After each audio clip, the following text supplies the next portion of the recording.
좋은 책 이수다에 오신 여러분들을 환영합니다. 귀한 책의 저자들을 모시고 함께 좋은 책을 소개하는 귀한 코너입니다.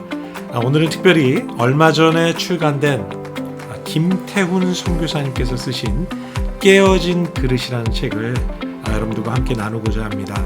오늘 특별히 이 책의 저자이신 우리 김태훈 선교사님 이티오피아에 계시는데요. 줌을 통해서 이 시간 현지에서 직접 저희와 함께 이 유튜브 촬영을 동참하시게 되었습니다. 우리 김태훈 선교사님과 김희연 선교사님을 여러분들께 함께 소개하고자 합니다. 선교사님 안녕하세요. 반갑습니다. 안녕하세요. 반갑습니다. 김태훈입니다. 반갑습니다. 거기는 지금 몇 시죠? 한국하고 몇 시간 차이죠?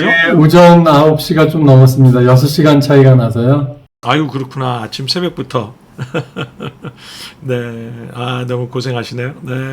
네, 저희들 참 이렇게 얼마 전에 너무 귀한 책을 쓰셨는데 저도 이제 이북으로 다운을 받고 참 읽으면서 제 아내도 이 책을 또 같이 읽었어요. 그러면서 너무 좀 귀한 은혜의 시간들이 됐는데요. 또 읽는 가운데 우리 선교사님 모시고 또 함께 이 책을 좀 소개하는 시간들을 가지면 어떨까 해서 이렇게 초대하게 되었습니다. 이렇게 바쁜 시간에 또 이렇게 새벽부터 또 귀한 시간에 응대해 주셔서 너무 감사드려요. 네, 우리 먼저 시작하기 전에 우리 선교사님 근황과 지금 이디오피아의 상황들, 간단한 상황들을 좀 먼저 좀 짧게지만 나눠주시면 너무 좋을 것 같다는 생각이 듭니다. 이 독자들 가운데 또 선교사님 아시는 분들이 가끔 저한테 연락이 오세요. 저희 예배 한번 오셔서 함께 유튜브로 나누셨는데 성도님들이 연락이 오셔가지고 선교사님 뭐 어디 계시냐 또 묻기도 하고요. 그래서 제가 뭐 아는 대로 잠깐씩 나눠드리고 하는 시간들을 갖고 있는데요. 선교사님 근황과 또 이디오피아의 간단한 상황 좀 부탁드립니다. 네, 감사합니다. 저희가 일기 사역을 2013년부터 19년까지 에티오피아에서 보내고 2019년 여름부터 저희가 안식년으로 미국에서 풀러 신학교에서 공부를 할 수가 있었고요. 2021년, 그러니까 작년이죠. 작년 여름에 다시 에티오피아로 하나님께서 들어올 수 있는 은혜를 주셨습니다. 그래서 작년 8월에 저희가 다시 에티오피아에 들어왔다가요. 에티오피아가 내전이 조금 격화되고 심해져서 저희가 11월 초에 잠시 나라에서 나가 있었습니다. 온 가족이 함께 나가서 미주 지역에 교회들을 방문할 수 있는 은혜가 또 있었고요. 다행히 내전이 좀 많이 또 가라앉고 나라가 안정화가 돼서 저희가 올해 1월 8일 날 다시 에티오피아에 입국을 했습니다. 그래서 지금 2달여 정도 입국해서 지내고 있고 다행히 수도 지역은 굉장히 안정이 되어서 뭐 일상과 다름없이 지내고 있습니다. 물론 내전에 원래 생겼던 지역인 북부 지역은 아직도 많은 분들이 기아와 기근 또 전쟁의 어려움 속에 있지만 수도를 비롯한 다른 지역들은 거의 안정화된 상태로 저희가 지내는데 아무 어려움 없이 수도에서 지내고 있습니다. 저희는. 네, 너무 감사한 소식인 것 같아요. 우리 김희연 선교사님 그곳에서 또 우리 또 인터내셔널 스쿨 또 학생들 가르치고 계시는데 그쪽 또 생활은 어떻습니까? 네, 뭐 바쁘게 열심히 학생들 가르치면서 지내고 있습니다. 저희도 내전 때문에 좀 영향을 받아서 학생들이 이제 다 그 피신 명령이 떨어진 가정들이 많아서 소속된 기관에서 아이들이 다 뿔뿔이 흩어지는 바람에 온라인 수업을 한동안 하다가요. 1월 둘째 주부터 다시 이제 대면 수업 진행하게 돼서 아이들도 좀 신나 있고 저희도 기쁘게 섬기고 있는 중입니다. 네. 최근에 우리 발간된 우리 정말 귀한 책, 우리 깨어진 그릇이라는 책 출간을 먼저 축하드리고요. 어떻게 이런 귀한 책을 참 쓰셔야겠다 이렇게 생각하시게 되었는지 그 동기와 또 배경 좀 함께 나눠주시면 좋을 것 같습니다. 사실 뭐 솔직하게 말씀드리면 저는 책을 쓰려고 하지 않다가 이제 제가 2018년 다니엘 기도회 때 간증을 한 이후에 몇몇 출판사에서 연락을 받고 권유를 받았습니다. 책을 집필하면 좋을 것 같다라는 권유를 받고 계속 고사하다가 그러시군요. 작년에 이제 제가 좀 이렇게 존경하는 목사님이신 또 박보영 목사님께서도 쓰는 게 좋겠다는 말씀을 주셔서 그때 비로소 책을 쓰게 됐습니다. 그래서 추천사에도 글을 써주시기도 하셨는데 목사님의 권유도 있고 또 출판사분들의 권유에 따라서 제가 작년에 책을 쓰게 됐습니다. 사실은 권유해 주시지 않았더라면 아마 쓰지 않았을 것 같다는 생각이 듭니다. 네, 그렇군요. 네. 이 책의 제목이 너무 좋은 것 같아요. 깨어진 그릇. 이 제목을 특별히 붙이신 특별한 의미가 있다면 어떤 뜻에서 이 제목을 선택하시게 되셨어요? 그냥 하나님께서 저에게 주셨던 마음이기도 하고요. 책 내용 중에도 나오지만 그게 제가 고백했던 고백이기도 하고 하나님 앞에서 제 삶이 하나님 앞에 쓰임받기 원하는 그릇이 되었으면 좋겠다고 생각했었지만 막상 제 삶이 깨어진 그릇과 같이 느껴졌었고 그렇게 하나님께 고백했을 때 하나님이 주신 은혜가 컸었기 때문에 2번 생각하지 않고 아마 제목은 정해졌던 것 같습니다. 이 제목을 정했을 때 김현수 목사님은 어떠셨어요? 저요? 제목은, 그러니까 책이 사실은 나오기 전에 남편이랑 그 다니엘 기도에 또 사실은 처음에는 고사했는데 나중에 이제 목사님 굉장히 장문의 이메일을 보내주시면서 설득을 해주셔서 그 이메일을 읽고 가는 게 맞겠다라는 생각을 했었어요. 근데 그 가기 직전에 이제 저한테 나눴던 이야기가 우리가 이곳에서 이렇게 나름 몇 년 사역을 했는데 깨어진 그릇 같은 느낌이 더 많이 든다 이런 얘기를 나누면서 같이 예배드리고 그때 주셨던 하나님의 감동을 가지고 다니엘 기도에 가서 나눈 거거든요. 그래서 그 간증에 대한 어떤 테마랄까요? 그런 게 이미 있었던 것 같아요. 그래서 저도 제목으로 너무 좋다고 얘기했죠. 특별히 이 책에 그 7챕터로 나눠주면서 이렇게 소그룹 제목들이 있잖아요. 이게 전부 다 이제 그릇이라는 빚어진 그릇, 또 생기가 불어넣어진 그릇, 또 바람을 탄 그릇, 또 음지에서 건조된 그릇, 불 속에 던져진 그릇, 깨지기 위해 보내진 그릇, 깨어진 그릇. 저는 이 7개 제목만 읽어도 너무 좋았어요. 네. 이게 이 각각의 이 소제목들이 의미하는 바를 이렇게 조금 짧게지만 좀 설명해 주시면 우리 독자들에게도 도움이 될 것 같아요. 예.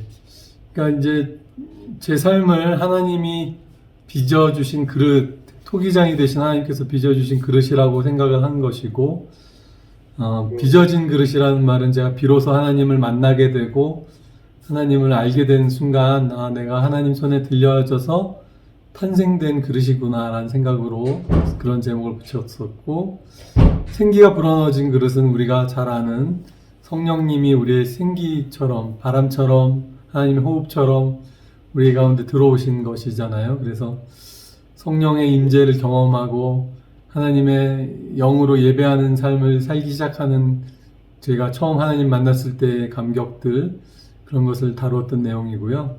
바람을 탄 그릇이라는 것은 그 성령님의 강한 바람, 성령님이 막 저희 눈에 보이시게 막 역사하시고, 제가 대학생 시절, 청년 시절 때 뜨겁게 하나님 예배했던 그때의 기억들, 그렇게 제 삶을 하나님께 드렸던 시기에 대한 기억들을 담은 내용입니다. 그리고 음지에서 건조된 그릇은 이제 저희가 이렇게 보통 톡이나 이런 그릇을 도자기나 이런 걸 빚을 때 보면 이렇게 좀 바람이 잘 통하지만 해가 잘 들지 않는 음지에다가 그 그릇을 건조하는 게 이제 아이디어로 착안을 해서 제가 좀 하나님 안에서 좀 이렇게 건조되는 좀 음지 같은 곳에서 좀 수련을 통해서 다듬어지는 시간이라고 생각되어졌던 때를 기록한 것입니다. 주로 이제 병원에서 수련받고 힘들어하던 시기들 생각했던 것이고요.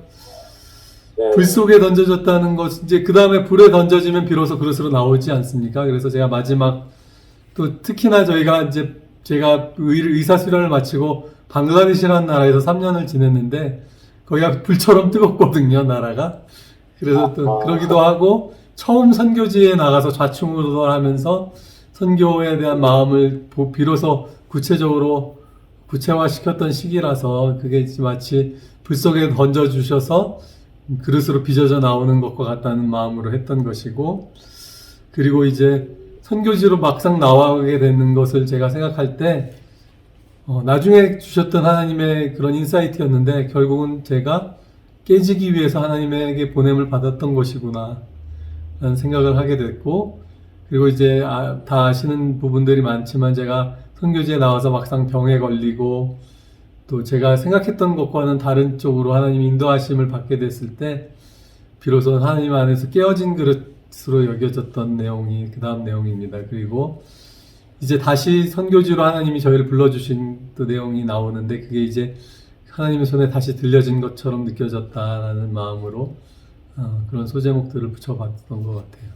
네. 너무, 제목이 너무 잘 지어진 것 같아요.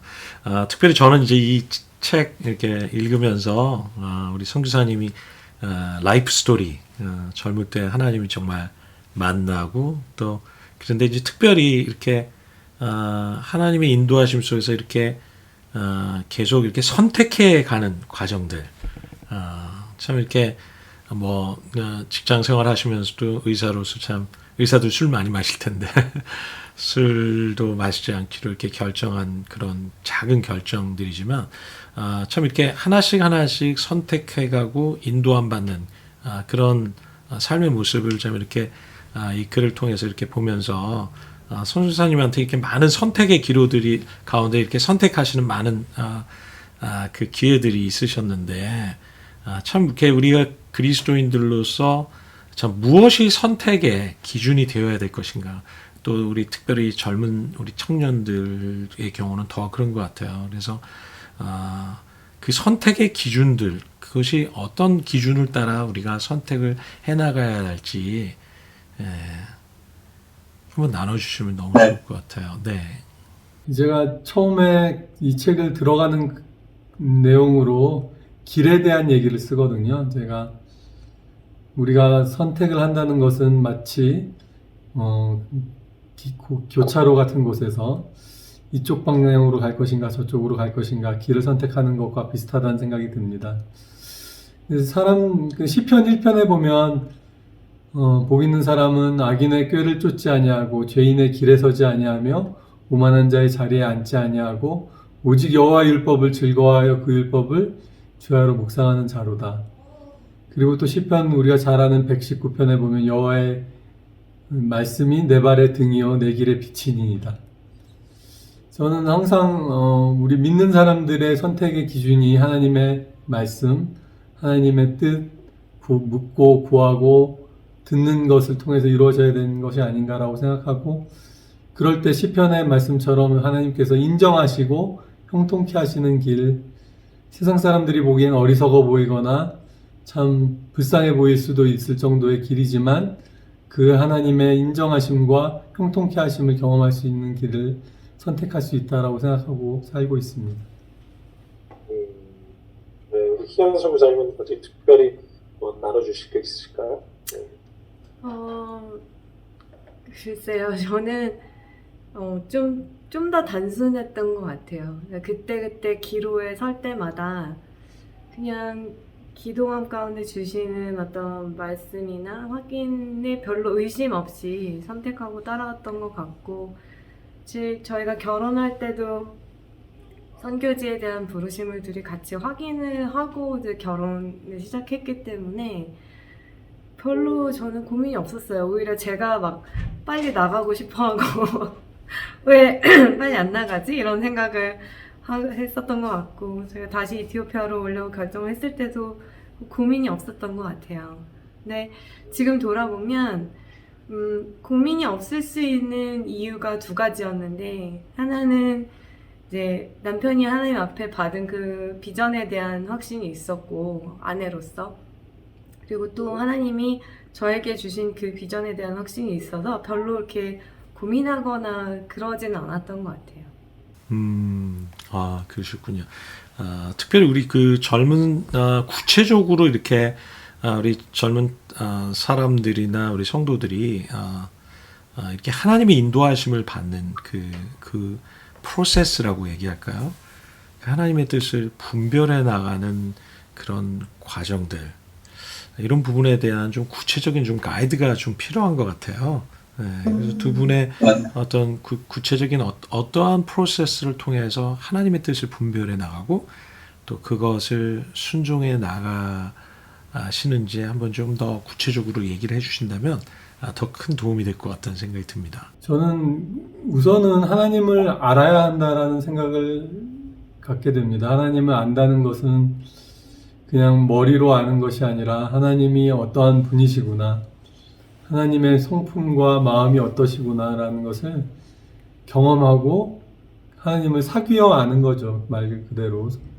그래서 하나님의 마음은 이렇게 움직이실 때가 많구나라는 것을 우리의 삶을 통해서 배우지 않으면 한순간에 하나님의 뜻을 분별하고 그 뜻에 순종한다는 것은 쉽지 않은 것 같습니다. 그래서 하나님의 뜻이 나한테 이렇게 전달되어지는구나 라는 경험들도 쌓이고, 그리고 그렇게 하나님의 뜻에 순종했더니 나는 이러한 일들이 나의 삶에 생기더구나 라는 경험들, 그런 것들이 우리 삶에 이루어진다면 하나님이 말씀하셨을 때도 이게 하나님의 말씀이시겠구나 라는 그런 느낌을 더 깊이 알 수가 있는 거죠. 제가 되게 좋아하는 그 중보기도자 중에 리즈 하월즈라는 분이 계시는데, 리즈 하월즈. 그분에게 질문하죠. 누가 당신은 하나님의 음성을 어떻게 분별합니까? 그랬을 때 리즈 하월즈가 말하기를, 당신은 어머니의 음성을 분별할 수 있습니까? 어둠이든 그 출처가 정확히 보이지 않는 곳이지만 어머니의 음성이 들려진다면 분별할 수 있겠습니까? 그건 당연하죠. 그랬을 때 리즈 하월즈, 나도 그렇게 하나님의 음성인 것을 분별합니다. 그러니까 그가 늘 많이 들었고 친숙하고 또 그런 음성이었기 때문에 하나님의 음성을 분별한다고 말하는 것, 저희가 하나님을 알면 그렇게 음성을 분별할 수 있게 되는 것이라고 생각합니다. 그래서 하나님을 지속적으로 알아가는 거, 이게 너무 중요하다는 얘기를 해주신 거네요. 네, 계속하시죠. 네. 네, 그 하나님을 안다는 거는 경험해야 하는 것 같아요. 각자가 그냥 머리로 아는 게 아니라 아까 말했지만 사귀어 안다라는 그 부분이 저는 굉장히 중요하다고 생각하는데, 뭐 이런 거예요. 저희가 처음 선교지로 나오기로 결정했을 때, 뭐 결혼하면서 이제 선교지 언젠간 가자 이런 얘기를 했을 때, 사실 저는 뭐 굉장히 편안한 집안에서 편안하게 자랐고, 뭐 오지에 가서 막 나무 장작 패고 불 때우고 막 이러면서 살 자신이 전혀 없었기 때문에 나는 처음에는 그 선교에 대한 얘기가 나왔을 때 처음엔 나는 아닐 것 같다라는 생각을 했었어요. 근데 어떤 마음을 주시냐면 하나님이 너무 나를 잘 아신다는 마음을 주시는 거죠. 기도 가운데. 그래서 그 마음이 딱 드니까 나를 너무 잘 아시는 분이 나를 오지로 내몰지는 않으시겠구나 라는 생각을 했어요.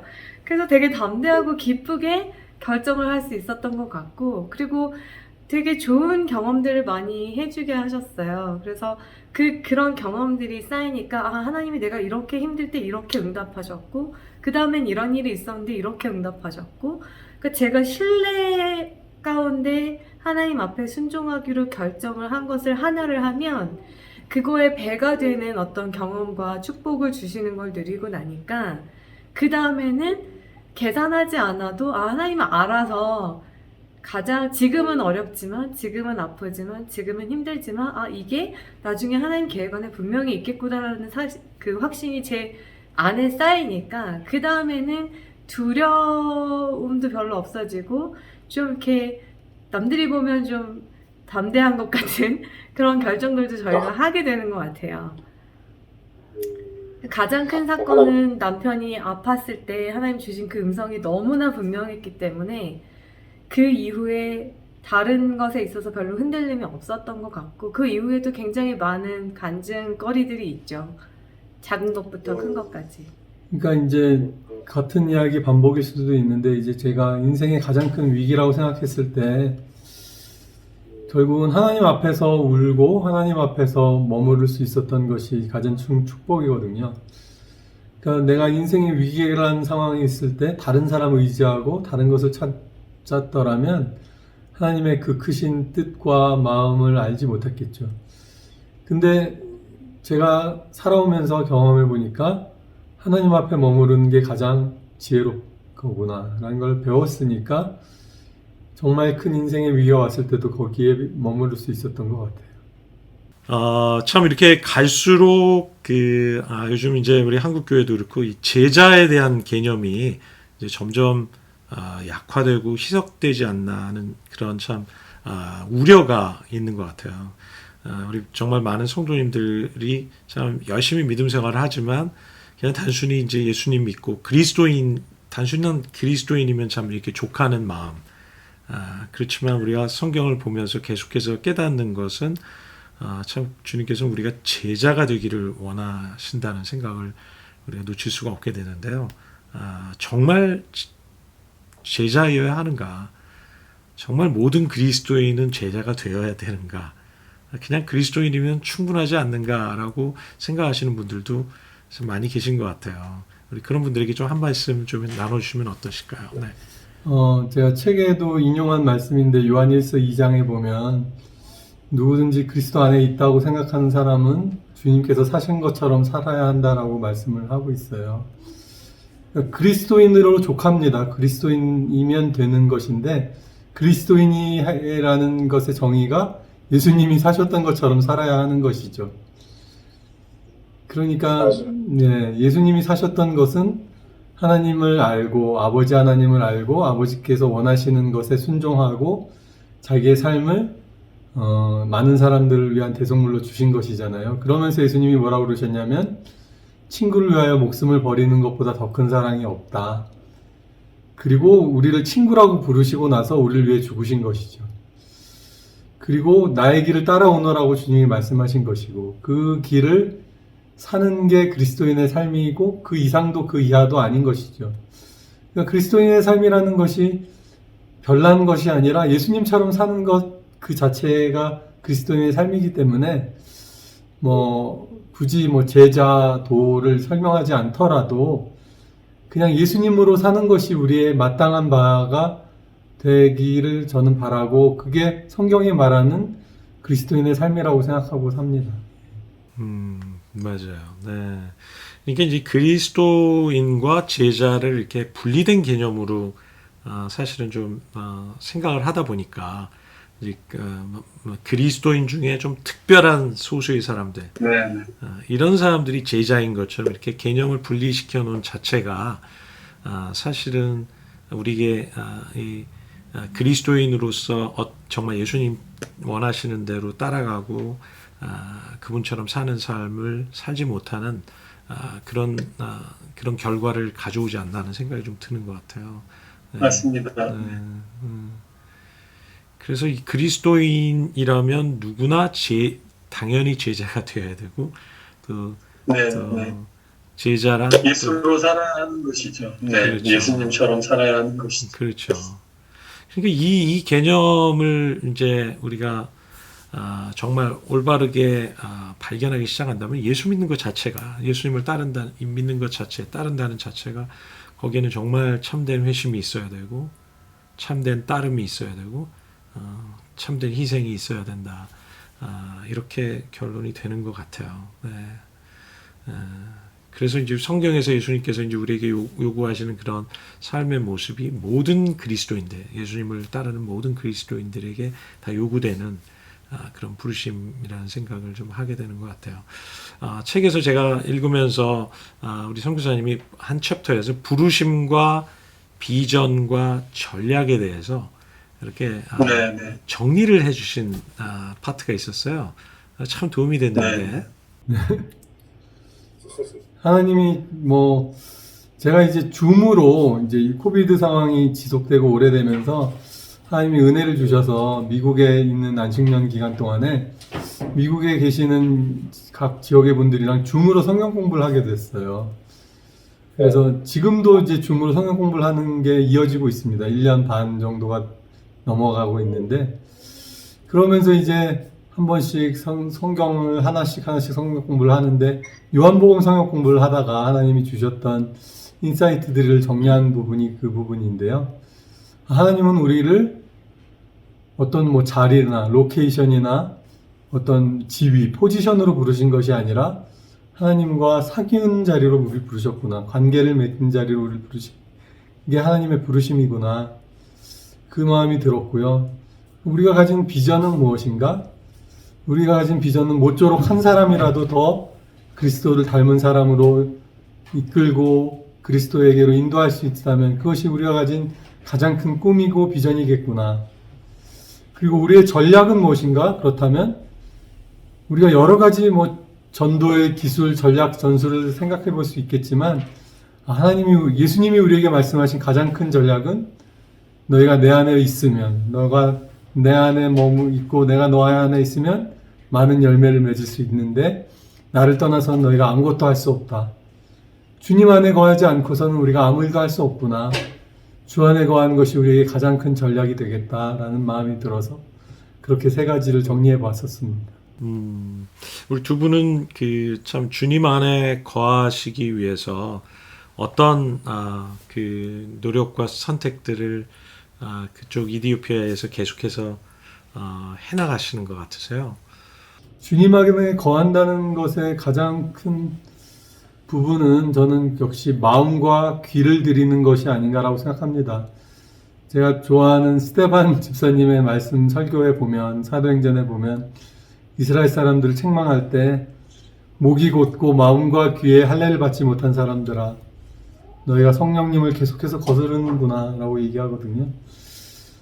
하나님 앞에 우리가 마음과 귀를 드린다는 것, 즉 하나님의 음성을 듣지 못하는 것이 가장 큰 우리의 문제인 것으로 많이 성경은 얘기하거든요. 그래서 하나님 내가 듣겠습니다. 그 말은 결국은 하나님께 순종한다는 부분을 함께 얘기하는 것이죠. 근데 역시 또 같은 내용으로 돌아가는데 순종하려면 믿을 수 있어야 순종하지 않겠습니까? 그분에 대한 신뢰가 있어야지. 그러니까 결국은 그렇죠. 하나로 연결되는 부분이 있죠. 하나님을 알아야 순종이 되는 것이죠. 하나님을 사귀어 알을 통해서 나오는 순종. 그리고 하나님에게 결국은 우리가 드릴 것이 있어야 될 텐데 생각해보니까 하나님이 다 주신 것이고 우리가 가진 것 중에 사실 우리의 것이라고 할 수 있는 것은 마음밖에 없더라고요. 저희가 생각해보니까. 그래서 하나님을 알게 되면 순종하게 되고 그리고 하나님을 사랑하게 되면 좋은 것을 드리고 싶어지는데 결국은 마음을 드리게 되는 수밖에 없겠구나. 그래서 저는 이 세대에 필요한 크리스찬에게 중요한 덕목은 순종과 헌신이겠구나. 그런데 순종은 사귀어서 알을 통해서 나오는 것이고 헌신은 역시 진정한 사랑을 하나님께 드릴 수 있어야지만 되어지는 거구나. 이게 억지로 하는 게 헌신일 수 없잖아요. 그래서 하나님을 맛보아 알고 경험해서 알고 그런 걸 통해서 나오는 헌신과 순종이 우리의 삶의 키워드가 되지 않을까라는 생각을 합니다. 결국 그런 관계 속에서 또 선교사로서의 그 부르심을 또 깨달으시고 또 순종하실 수 있었겠네요. 그렇죠? 예. 사실 선교사라는 말 자체가 보냄을 받은 사람들이란 뜻이거든요. 그러니까 예수님이 이 땅에 보냄을 받아서 오신 예수님이시고 우리를 누군가에게로 보내시는 것이죠. 어디론가 보내시는 것이죠. 저희 같이 좀 멀리 보내실 수도 있고 가까운 이웃에게도 보내실 수가 있는 것인데 우리가 만나고 경험하고 누린 이 축복과 생명과 기쁨을 우리만 가지지 말고 다른 사람들과 나누는 자리로 보내시는 것이죠. 그게 예수님이 그렇게 우리 가운데 오셨던 것이고 우리가 또한 그렇게 다른 이들에게 가는 것, 별난 것이 아니라 자연스럽게 하나님을 알게 되면 이루어지는 일이라고 저는 생각합니다. 네. 참 이렇게 깨어지기 위해서 또 하나님의 참 이렇게 부르신 보내진 그릇이라는 제목으로 또 챕터가 있는데요. 우리를 부르시고 나서 하나님이 계속되는 그 훈련이 있다는 거를 이제 참 돌아보게 되는 것 같아요. 우리가 네. 하나님이 선교사로 부르셨는지 그 부르심을 어떻게 발견해 나갈 수 있을까요? 저는 사실 저도 처음에 하나님의 음성을 들었을 때는 그 의미도 잘 모르고 대답을 했었는데 하나님께서 뭐라고 말씀을 주셨냐면 너가 내가 원하는 곳에 갈 수 있겠느냐라는 말씀을 주셨어요. 그때 제가 기도처럼 대답한 것이 주님께서 함께 하시면 어디든 갈 수 있을 것 같습니다. 근데 지금도 생각할 때 제가 잘 대답한 것 같아요. 하나님의 은혜가 있으셔서 그랬는지. 그러니까 뭐 하나님이 선교사로 가자, 뭐 너는 목사가 되자, 뭐 이렇게 부르신다기보다는 결국 하나님은 동행으로 우리를 초청하시는 것 같습니다. 하나님 나와 함께 내가 원하고 너가 있기 원하는 곳에 갈 수 있겠니? 가다 보면 주님과 동행하게 되고 주님이 맡기시는 일을 하게 되고 주님이 만나기를 원하셔서 만나게 되는 사람들과 동역도 하고 동행을 하는 거죠. 그렇게 사는 것이 우리의 삶이고 제가 그러다 보면 하나님이 선교사의 타이틀도 주실 수도 있고 안 주실 수도 있고 저는 그게 그렇게 중요하지 않은 거 아닌가. 결국 하나님과 하나님의 말씀에 하나님이 원하시는 곳에 순종하고 우리가 있을 수 있는가 그게 핵심이 아닐까라는 생각이 듭니다. 맞아요. 네. 우리 희연성 교사님은 어떻게 생각하세요? 저도 같은 생각인데요. 남편이 저한테 청혼할 때 했던 이야기가 있어요. 뭐였냐면 내가 가는 길을 같이 가지 않겠냐라는 초청이었죠. 근데 그때는 그때는 청혼이라는 생각만 하고 이제 예스라는 대답을 했는데 쭉 같이 길을 걷다 보니까 남편이 초청한 길이기도 하지만 하나님이 동시에 저에게도 또 따로 초청하신 그 길이었던 거죠. 그래서 저는 선교사로서의 부르심이 정말 대단한 게 아니라 정말 하나님과 더 가까이 살고 싶다라는 어떤 나의 마음을 하나님이 받아주시기 위해서 저에게 선물로 주신 거라고 생각이 되어져요. 내가 막 비장하게 결단하고 나간 게 아니라 저기서 살면 살수록 그런 생각이 더 많이 들어요. 여기서 누리는 기쁨이 여기서 남들이 보기에 겉으로 보여지는 어떤 어려움이나 생활의 불편함 이런 것보다 훨씬 더 뛰어넘기 때문에 여기 있는 게 더 기쁘고 더 행복하고 더 신나고 그렇게 삶을 살아가는 것 같고 그래서 선교사라는 게 막 대단하고 막 무섭고 비장하고 막 고통스럽고 고난을 겪는 게 아니라 고난이 있을 수도 있고 고통이 있을 수도 있는데 그거를 뛰어넘는 하나님의 선물들이 있고 기쁨들이 있기 때문에 정말 기쁘게 내가 손 들고 주님 저 가고 싶어요 라고 말하는 것 그게 부르심에 응하는 게 아니었을까라는 생각을 들어요.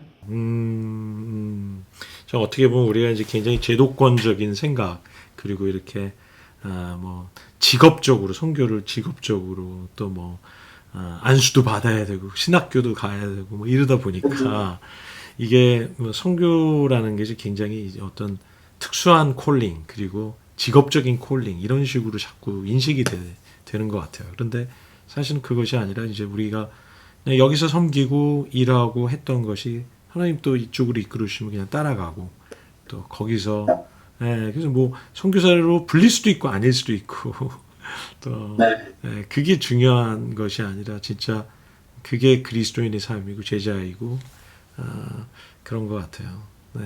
그 선교사님 쓰신 책에 저는 이제 되게 딱 와닿았던 아주 좋은 말이 있었는데 우리가 누구를 따라가느냐가 중요하고 또 누구와 함께 있느냐가 중요하다.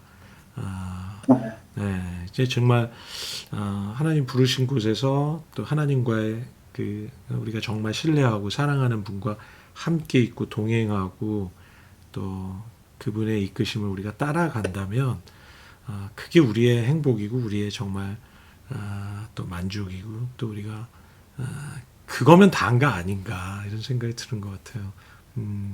그래서 이제 우리 선교사님들도 사실 그 선교 현지에서 있다 보면 참 이렇게 선교사로 파송됐는데 뭐 많은 일을 해서 보고도 해야 되고 또 소위 열매를 맺어야 된다는 그런 부담감 때문에 막 사역의 어떤 규모, 성공, 성과 이런 것에 되게 집착된 마음이 있을 수 있는 것 같아요.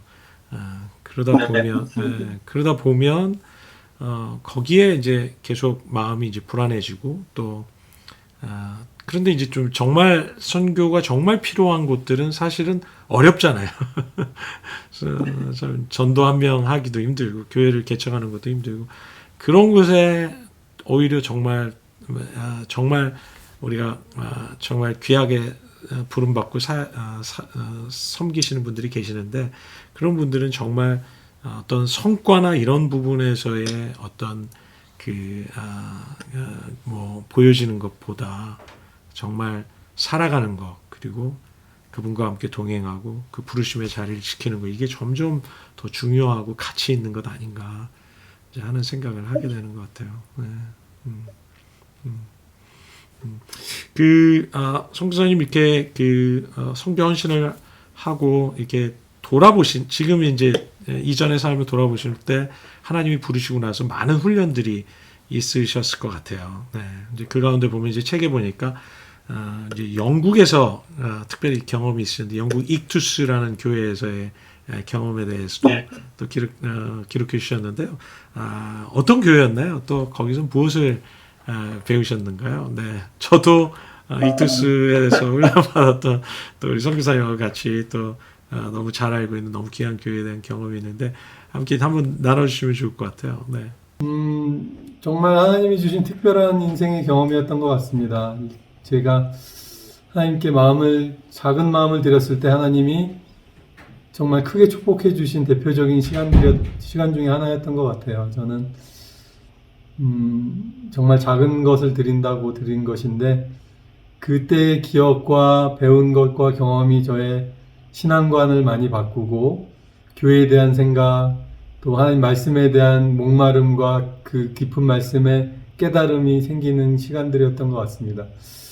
생각해보면 익투스 교회에서 배운 것이 너무나 특별했는데 일단 하나님 말씀을 깊이 보고 또 창세기부터 계시록까지 말씀을 꿰뚫는 그런 말씀의 가르침을 배울 수 있었던 것이 너무 축복이었고 또 교회가 교회를 세우는 것 그리고 교회 리더들이 교회 공동체 안에서 만들어지고 훈련되어지고 세움받는 것의 모델이랄까요? 그런 것들도 배울 수 있었고 또 그런 공동체의 하나님의 마음을 가진 것들 그러니까 한국에 상당히 많은 대형 교회들이 많음에도 불구하고 그 공동체성이 많이 없어진 것이 아닌가 하는 아쉬움이 많은데 거기서 정말 공동체 생활하며 서로의 연약을 보듬고 서로의 아픔을 감싸주면서 공동체를 만들어가는 모습들, 섬기는 모습들, 그리고 리더를 세우는 과정들 이런 걸 배울 수 있었던 것이 저에게 큰 축복이었던 것으로 생각합니다. 물론 또 성령님의 인도하심과 기름 부으심과 역사하심에 대한 그 민감함과 순종하겠다는 리더들의 자세나 모습들 통해서 많이 배웠던 것 같습니다. 맞아요. 말씀하시는 게 저도 막 떠오르는 것 같아요. 수영성 사람들 그때 결혼하고 같이 있으셨죠? 아니요. 저희 그것도 또 되게 신기한 얘기인데 남편이랑 저랑 만나기 전에 남편이 먼저 거기서 훈련을 받고 왔고 몇 년 뒤에 저는 영국으로 석사를 하러 유학을 갔었어요. 근데 그때 교회를 좀 찾아다녔었는데 뭐 힐송도 가고 막 유명하다는 교회 다 가보고 근데 뭔가 이렇게 답답함이 제 안에 있었던 것 같아요. 그때 한참 하나님과의 어떤 인격적인 만남을 기도하던 때였고 말씀을 갈급하던 때였는데 정말 아는 분의 건너에 한참 건너 분께 어떻게 연락을 받아서 좀 조그맣지만 예배가 뜨거운 교회가 있는데 아는 사람이 아는 사람이 아는 사람이 거기 다니고 있으니까 한번 연결해 줄 테니까 가봐라. 그래서 갔는데 너무 예배 가운데 제가 많이 이렇게 감동을 받았던 것 같아요, 그날. 그래서 나중에 알고 보니까 그 교회가 이투스 교회였던 거죠. 네, 그래서 서로 기간은 겹치지 않아요. 결국 이투스 교회 다니면서 제 유학생활 이제 1년 마치고 한국에 와서 만났는데 그때 알았죠. 여기도 이투스를 다녔고 여기는 훈련을 받았고 저는 이제 그 교회 다니는 거를 알게 돼서 신기했죠. 네, 하나님이 정말 신기하게 인도하셨더라고요. 네, 정말 그런 것 같아요. 우리가 한국 교회에 이렇게 전통적인 이렇게 우리도 모르게 이렇게 배어 있는 문화나 많은 것들이 이게 자연스럽게 이렇게 영향을 받은 뭐 좋은 면들이 많이 있었지만 또 이 색다른 그 영국에서의 뉴처치에 대한 어떤 그 무브먼트를 우리가 또 경험했던 것이 어떤 면에서는 좀 본질을 추구할 수 있도록 우리가 이렇게 좀 깨뜨리 주셨던 이것도 깨뜨리 주신 그런 어떤 처음에는 정말 충격이고 또 이랬지만 그것들이 오히려 우리의 어떤 정말 새로운 것을 향하고 본질을 향할 수 있도록 깨뜨려 주는 아주 좋은 계기가 되었던 것 같아요. 저 개인적으로도. 네. 그 선교사님 지금 이제 많은 사람들이 사실 기도하고 있듯이 이제 파킨슨 병으로 지금 스트럭을 하고 계시는데 싸워나가고 계시는데 왜 파킨슨 병이 주어졌다고 생각하세요? 죄송스러운 질문. 사실 뭐 왜라는 질문을 드리기도 하나님께 드렸지만 답은 하나님이 주신 적이 없죠. 왜라는 질문에 답은 주신 적이 없고 어떻게 살아야 될지에 대한 답을 주셨다고 저는 생각하고 계속해서 하나님과 동행하는 것을 멈추거나 뭐 스피드 다운 할 필요 없다라는 마음을 주신 것으로 생각하고 있고요. 신앙생활 하면서 병을 걸리고 지금 이제 진단받은 게 2014년이라서 이제 벌써 8년이 됐습니다. 근데 한 해 하루하루 지낼 때마다 힘겨울 때도 있고 어려울 때도 있고 한데 하나님 이것을 왜 허락하셨을까라는 생각을 해보면 제가 바울 사도 같이 감히 그런 분은 아니지만 바울 사도가 말한 것처럼 내가 약할 때 오히려 더 강하더라. 하나님 안에서 내가 부득불 자랑할 것이 있다면 나의 약함을 자랑하겠다. 왜냐하면 내가 약해지니까 하나님의 능력이 더 강하게 역사하시더라. 저도 거기에 답이 있지 않을까 생각합니다. 제가 더 연약해지고 제 힘을 자랑할 수 없게 되니까 하나님의 영광이 더 드러나고 하나님이 제 안에서 더 강하게 역사하시는 것 같다. 거기에 하나님의 뜻이 계시겠다는 생각을 하고 삽니다. 그래서 깨어지기 위해서 보내졌다라는 제목을 저희가 붙이게 된 것 같아요. 하나님의 목적은 우리가 에티오피아에 와서 뭔가 대단한 거를 할 줄 알고 저희가 기대를 하고 왔는데 어려움들이 닥쳤고 열매가 없는 것처럼 느껴지는 시간이 상당히 많았는데 그거에 대해서 기도를 하고 답답함을 호소했을 때 하나님께서 주신 말씀이 그냥 그걸로 충분해. 그냥 너의 마음을 받았어 라고 말씀하시는 하나님이 저희 두 사람에게 임해 주셨기 때문에 그게 답이었던 것 같아요. 참 많은 경우에 우리가 이런 고난이나 질병이나 이런 것들을 경험하면 성경에도 있었던 질문이지만 내가 회개할 게 있는가? 죄 때문에 아닌가? 이런 질문도 할 수 있고 또 내가 믿음이 부족해서 이 고난을 이겨내고 있지 못하고 있는 건 아닌가? 그래서 또 사람들이 이제 이런 고난을 경험할 때 이제 굉장히 이렇게 오히려 더 디스커리지 되고 그리고 여기서 빨리 막 벗어나려고 하는 발버둥을 많이 치기 시작을 하는 것 같아요. 어떤 면에서는 그런데 이제 사실 이제 고난의 문제들을 왜 그런 고난을 허락하셨는가 이제 왜라는 질문이라기보다 하나님이 이 일을 통해서 무슨 일을 하고 계시는가 내 삶에 이게 더 중요한 우리의 질문이 되어야 되는 것 같아요. 네. 그 말은 우리가 경험하는 고난을 억셉트해야 되는 것 같고 인정하고 받아들이고 이 사실을 이 고난에서 막 벗어나려고 막 수트럭을 하고 싸우는 것이 아니라 오히려 이것을 받아들이고 이 가운데서 하나님이 무슨 일을 하고 계시는가 이 약함을 통해서 하나님 무슨 일을 진짜 하고 계시는가를 우리가 생각하게 될 때 정말 더 큰 하나님의 섭리와 은혜 그리고 하나님의 큰 역사하심을 볼 수 있는 그리고 감사할 수 있는 그 마음이 생기지 않을까 하는 생각이 좀 드는 것 같아요. 저희가 지금 히브리서 성경 공부를 하고 있는데 바로 지난주에 보았던 게 히브리서 5장 말씀이거든요. 근데 히브리서 5장에 보면 예수님께서 육체에 계실 때에 그를 죽음에서 능히 구원하실 수 있는 이에게 심한 통곡과 눈물로 간구와 소원을 올려드렸다라고 되어 있고요. 그 다음 구절에 뭐라고 되어 있냐면 그분도 아들이심에도 불구하고 받으신 고난으로 순종을 배우셨다라고 되어 있더라고요. 여기서 5장 7절 8절인데요. 예수님께서도 예외 없이 고난을 통과하시며 순종을 배우셨다고 하니 저희에게도 당연히 그러한 과정이 주어지겠구나 하는 생각이 들었습니다. 진짜 고난이 있어야 우리가 진짜 깨지는 것 같아요. 깨지는 거. 네.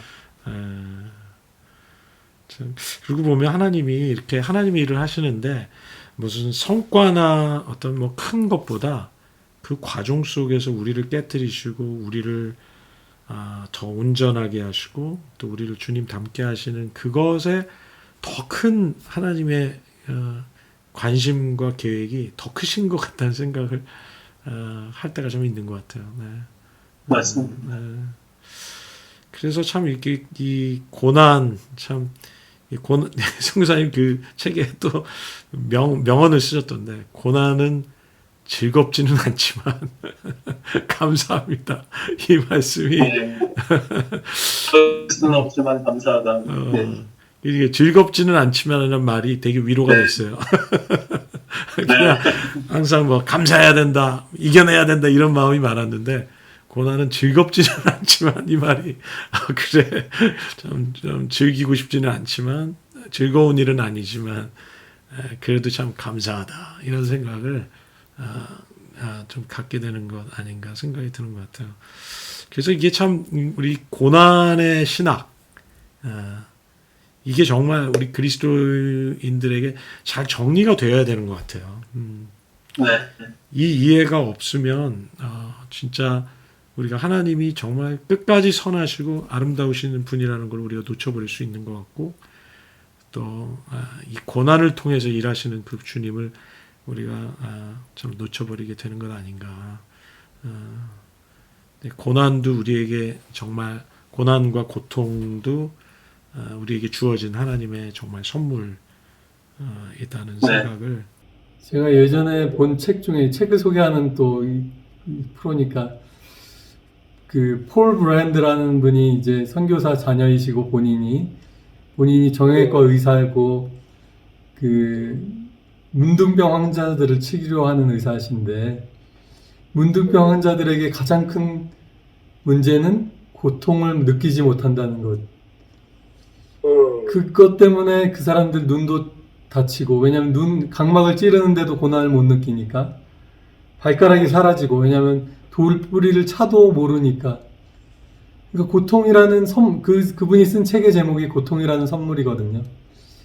폴 브랜드랑 그 크리스찬 브라이튼 필립 얀시가 같이 쓴 책 고통이라는 선물이라는 책을 볼 때 제가 많이 인사이트를 얻었었던 적이 기억이 납니다. 근데 정말 하나님이 귀먹은 세상을 향해서 외치는 사랑의 외침이 고통일 수 있다라는 얘기를 썼던 게 기억이 납니다.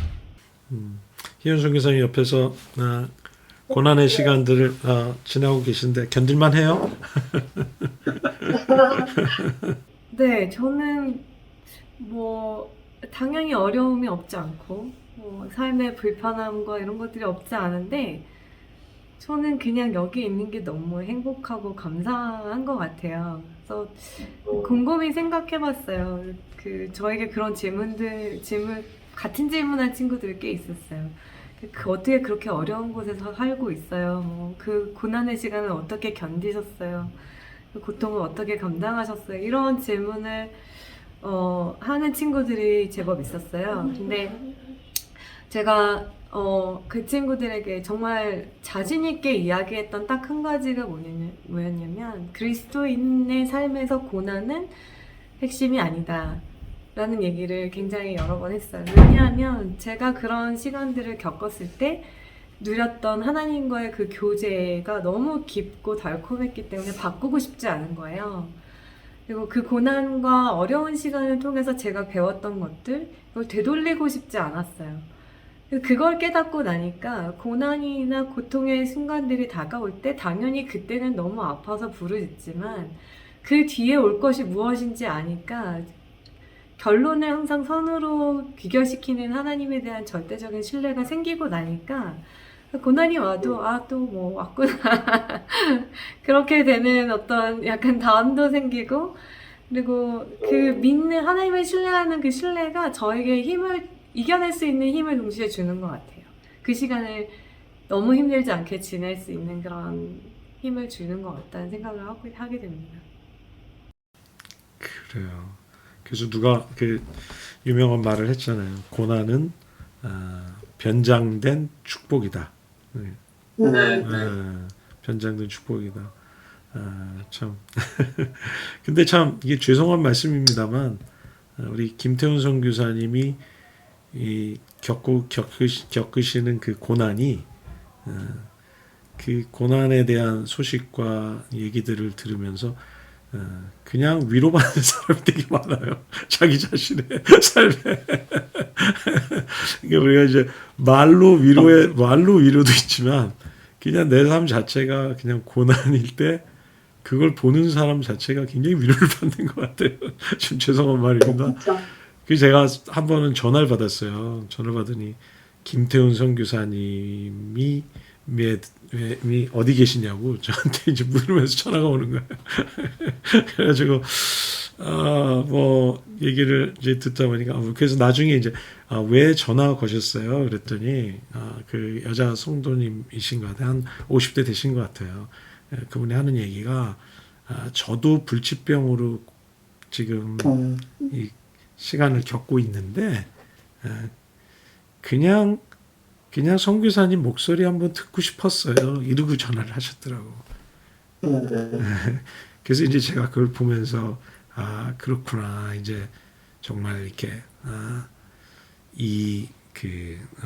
정말 우리가 다 이게 선교사님의 그 고난으로 선교사님 참 고생 많이 하고 계신데 어떻게 보면 선교사님의 설교나 선교사님이 돌아다니면서 사역하는 그것보다 더 큰 위로와 능력으로 하나님이 전 세계에 많은 은혜와 열매를 또 하나님이 직접 일하시는 그런 놀라움을 주고 계시구나 하는 생각을 좀 하게 됐어요. 네. 네, 말하면서 죄송한 마음이 있습니다. 그렇게 써주시는 것도 되게 감사하다는 얘기를 저희 남편이 여러 번 했었어요. 왜냐하면 예전에는 너는 할 수 있잖아 라는 이야기를 들은 적이 제법 있어요. 무슨 말이냐면 뭐 좋은 학벌에 뭐 넉넉한 집안에 뭐 다 갖출 거 다 갖추고 그러니까 너는 미련 없이 이렇게 갈 수 있잖아, 믿는 구석이 있잖아 라는 어떤 의미의 그런 코멘트를 받은 적이 몇 번 있어요. 근데 지금은 병이 생기고 예전에 하던 일을 할 수 없게 되고 저희가 이제 가진 것이 없고 그런데 저희가 돌아보니까 저희는 진짜 다 가지고 있는 거죠. 남들이 보기에는 가지고 있는 게 없는데 다 가진 것과 같은 상태가 된 거죠. 그래서 그런 것을 보면서 위로 받으신다는 분들을 볼 때 그 전에는 이해받지 못했는데 이제는 이해받는 부분도 있고 예수님도 사실은 그래서 버리실 필요가 없는 그 왕자를 버리시고 이 땅에 가장 낮은 자리에 오셔서 사람들이 당신은 신이잖아요. 그러니까 우리를 이해 못해요가 아니라 정말 가장 낮은 자리에 오셔서 어느 누구도 부인할 수 없을 만큼 그 낮은 자리에서 섬기시면서 우리를 아시는군요. 우리를 이해하시는군요. 이런 말이 우리로부터 나올 수 있게 해주신 그 선교사적인 삶을 예수님이 먼저 보여주셨으니까 감사한 거죠.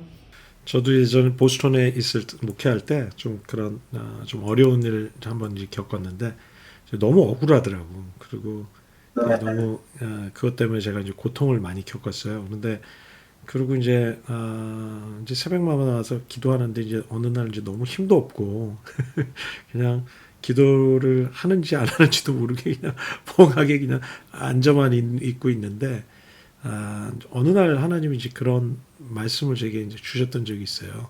이게 뭐냐면 이제 나를 따른다는 것이 너는 무슨 의미인 줄 아느냐라는 말씀을 제 마음에 이렇게 딱 주시면서 나를 따른다는 것은 내가 겪었던 모든 어려움과 고난을 너도 따라가는 것, 너도 걷는 것이라는 것을 의미한단다 하는 깨달음을 저에게 이렇게 주셨어요. 그래서 그 전에는 저는 이제 주님의 제자로 저는 주님을 따르겠습니다라고는 했지만 내가 주님을 따른다는 것이 주님이 겪으신 그 고난도 주님도 억울한 일 많이 당하시고 참 사람들에게 비난도 당하시고 고통을 많이 겪으셨는데 이제 그것까지도 나도 동일하게 경험한다는 의미를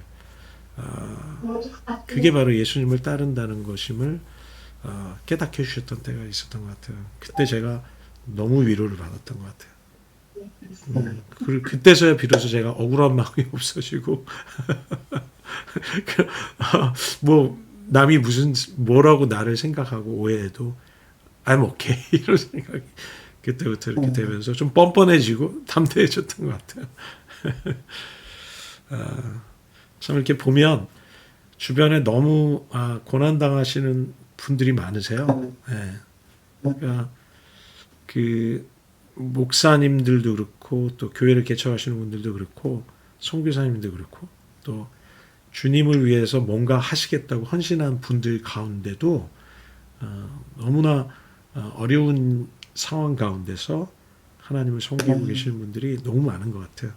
저는 이렇게 그런 또 뭐 성도님들 가운데도 그렇죠. 주님께 헌신하면서 섬기는 가운데도 어려움을 경험하시는 분들, 또 우리가 이제 코로나 상황이 되니까 또 더 이런 어려움을 참 경험하시는 분들도 참 많은데 이 깨어진 그릇이라는 이 우리 선교사님 책이 그들에게 많은 큰 위로가 될 거라고 참 큰 확신이 듭니다. 네. 그래서 너무 귀한 책 써주셔서 너무 감사한 생각이 들고요. 뒷부분에 이제 기도에 대해서 선교사님 이제 언급하셨는데 참 우리 한국 교회 참 이렇게 사실은 기도로 유명한 한국 교회였지만 제가 영국 익투스에 갔을 때 그 생각이 딱 깨졌어요.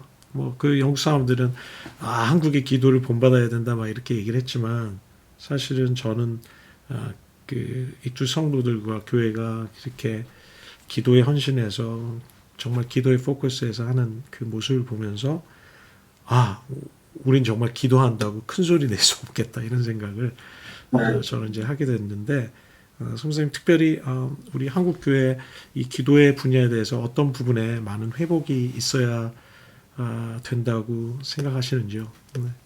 저는 뭐 책에도 쓴 내용이지만 기도가 내 자신을 위한 기도는 많이 할 필요가 없구나. 거의 할 필요가 없구나 라는 생각을 하고 삽니다. 예수님에게 제자들이 기도를 가르쳐 달라고 했을 때 예수님이 누가복음 11장에 보면 기도의 주기도문을 잠깐 이제 짧은 버전으로 설명해 주신 이후에 빵을 빌리러 가는 얘기를 해 주시거든요. 친구가 여행 중에 나한테 찾아왔는데 먹을 것이 없어서 자정에 내가 밤 12시에 나가서 떡을 빌리러 가는, 빵을 빌리러 가는 그게 기도라고 가르쳐 주시거든요. 나의 필요를 위해서 구하는 게 아니라 여행 중에 나한테 찾아온 벗을 위해서.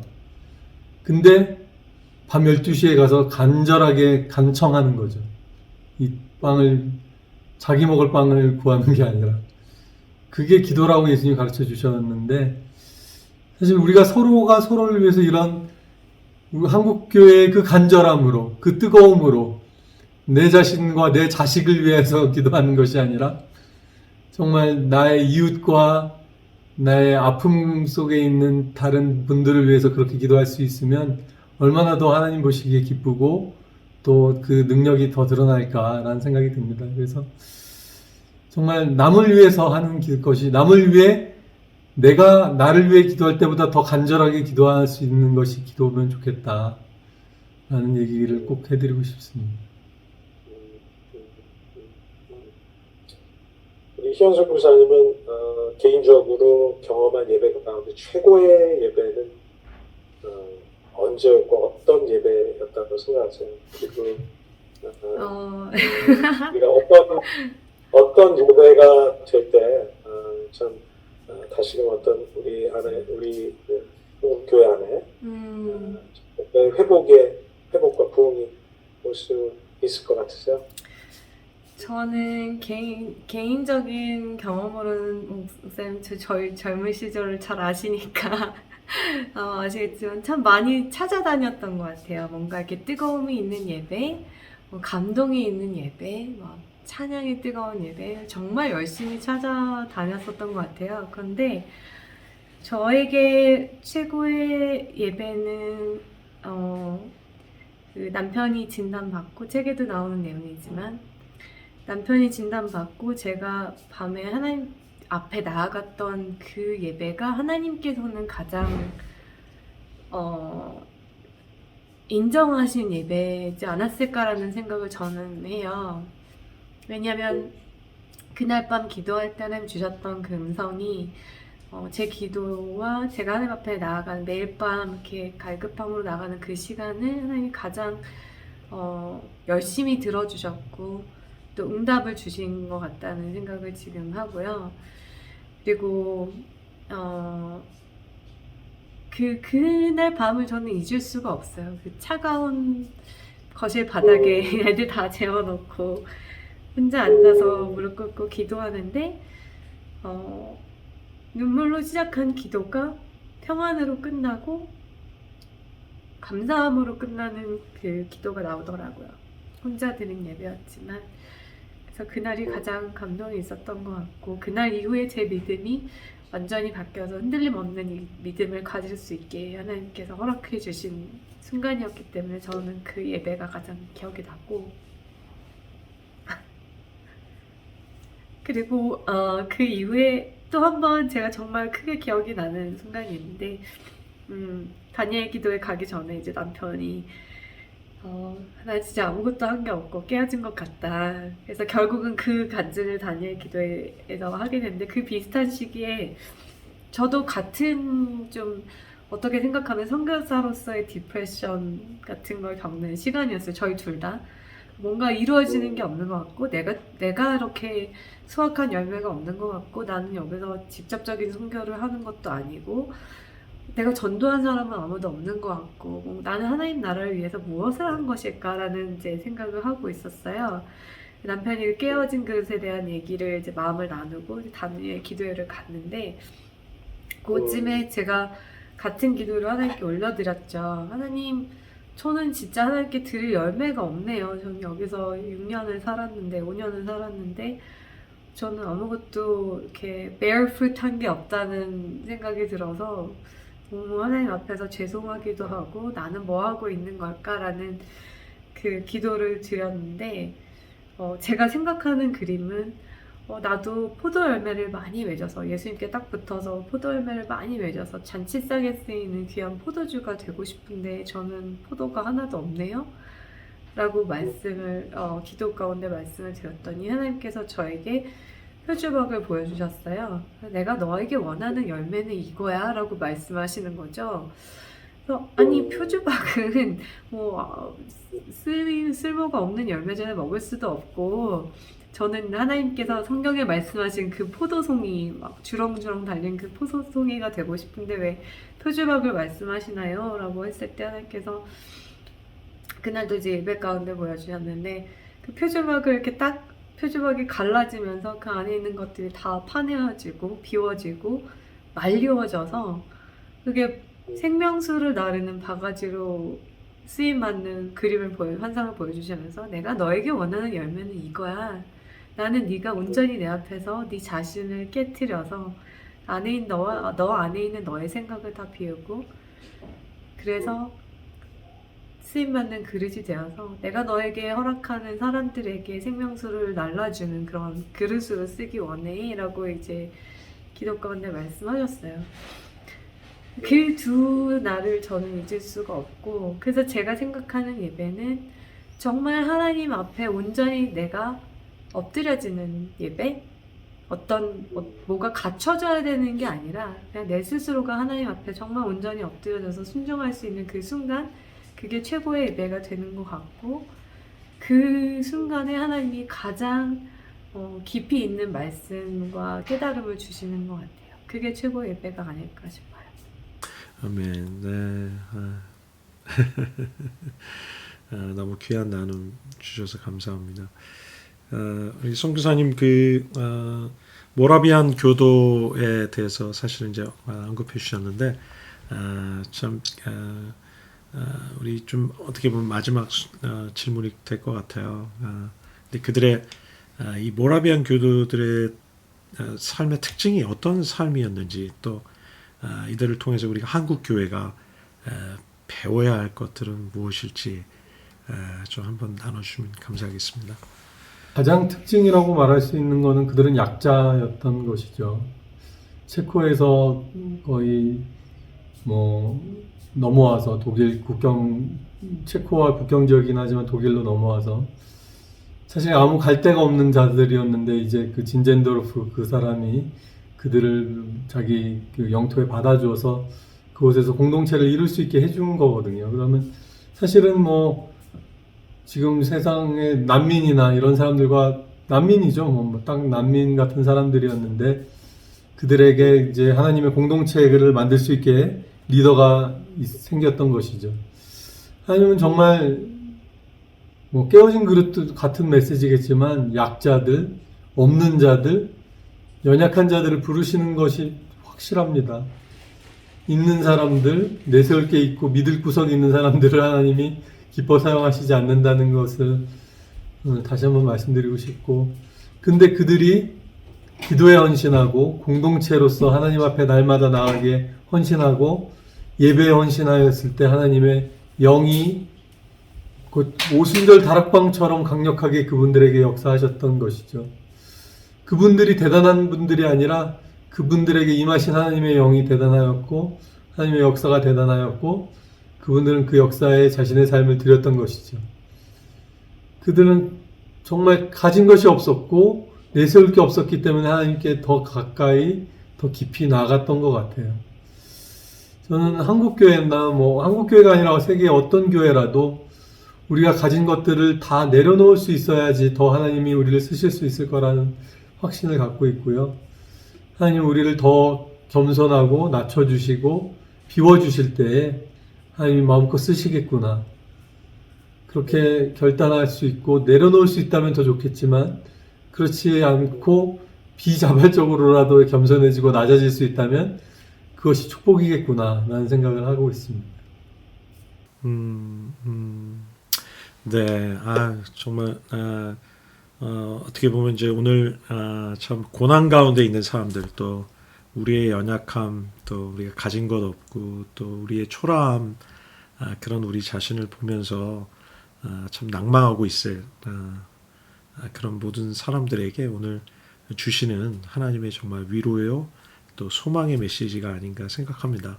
선교사님 너무 귀한 메시지 너무 감사드리고요. 또 귀한 시간 내주셔서 너무 감사합니다. 우리 마지막으로 또 이 깨어진 그릇이라는 책을 통해서 독자들에게 우리 마지막 한 말씀 또 격려의 말씀 으로 또 우리 두 분이 한 분씩 또 말씀해 주시고 좀 맞추면 어떨까 생각합니다. 뭐 정말 자의는 아니었는데 이렇게 하나님께서 책을 쓰게 하신 것이 섭리였던 것 같습니다. 바람과 소망은 정말 제가 아까 말씀드린 하나님을 향한 비전이라고 말씀드린 것처럼 모쪼록 한 분이라도, 모쪼록 한 영혼이라도 이 말씀을 통해서 격려받고 살아나고 하나님을 만나시고 찾게 되기를 바라고, 그렇게 이 책이 쓰임받을 수 있다면 더할 나위 없이 감사한 일이라고 생각하고 그렇게 기도합니다. 하나님과 사귐이 있는 삶이 되시기를 축복하며 기도하겠습니다. 네, 아멘. 네, 우리 선교사님 너무 감사합니다. 우리 이디오피아에서 또 앞으로 또 이 북부 아프리카 지역을 향해서 또 중동 지역을 향해서 너무 귀한 사역을 또 펼쳐나가실 것을 저희가 기대하고요. 하나님께서 큰 일을 우리 두 분을 통해서, 고난 가운데 있는 두 분을 통해서, 고난을 통해서 하나님이 일하실 그 주님을 좀 소망하고 저희도 함께 기도하겠습니다. 오늘 우리 참여해 주시는 우리 두 분께 너무 감사드리고요. 함께 이 좋은 책 이수대 또 오늘 함께 영상으로 또 참여해 주신 많은 분들께 감사드립니다. 우리 깨어진 그릇, 우리 김태훈 저서 귀한 책 여러분들 사서 꼭 읽어보시고 또 여러분의 삶에 영적으로 큰 유익이 있으시기를 주님의 이름으로 축원합니다. 네, 그러면 선교사님 또 다음에 뵙기로 하고요. 네, 또 건강하게 잘 지내시고 앞으로 귀한 사역 가운데 주님이 함께 하시기를 저희도 기도하겠습니다. 네, 안녕히 계십시오. 감사합니다. 감사합니다.